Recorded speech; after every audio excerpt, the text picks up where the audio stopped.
अस्सलाम वालेकुम। और जो नसीब से ना मिल सका, देखना अल्लाह वो भी तुम्हें अता कर देगा।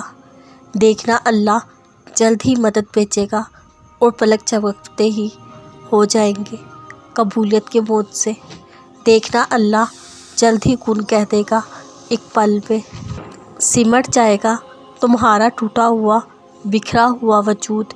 अल्लाह के बस में सब कुछ है, वो लम्हों में बदल देगा तुम्हारी तकदीर। तुम सिर्फ वो करो जो तुम्हारा काम है, यानी दुआ। अल्लाह तो वो कर ही रहा है जो उसका काम है, यानी अता।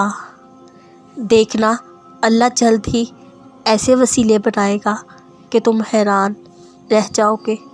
तुम्हारा काम सिर्फ दुआ करना है, चाहे ज़िंदगी तुम्हें बेतरतीब करके रख दे, लेकिन यकीन रखो अल्लाह तमाम दुआओं को तरतीब देने का हुनर सिखा देगा। तुम बस कबूलियत का यकीन रखो, क्या हो सकता है क्या नहीं, ये सोचना तुम्हारा काम नहीं। अल्लाह बहुत जल्द तुम तक खोई हुई चीज़ वापस ले आएगा, जैसे अंधे कुएं से हज़रत यूसुफ को निकाल कर हज़रत याकूब अलैहिस्सलाम तक ले आया था। इस सब्र के बाद तुम्हारे सब्र का सीला है।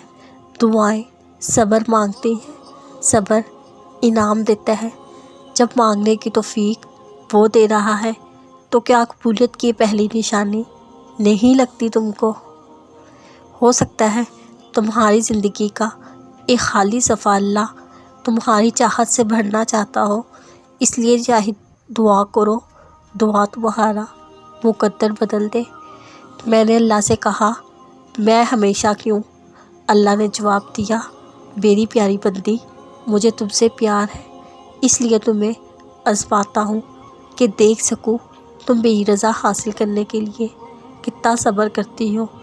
लेकिन मेरे खालिक, हम जिससे मोहब्बत करते हैं उसे तकलीफ़ में तड़पता हुआ कैसे देख सकते हैं? उसने जवाब दिया, तुम जिस मोहब्बत की बात कर रही हो वो दुनियावी मोहब्बत है। मेरी मोहब्बत की दलील ये है, मैं तुम्हें आज़माइश में डालकर सब्र अता करके जन्नत में देखना चाहता हूँ।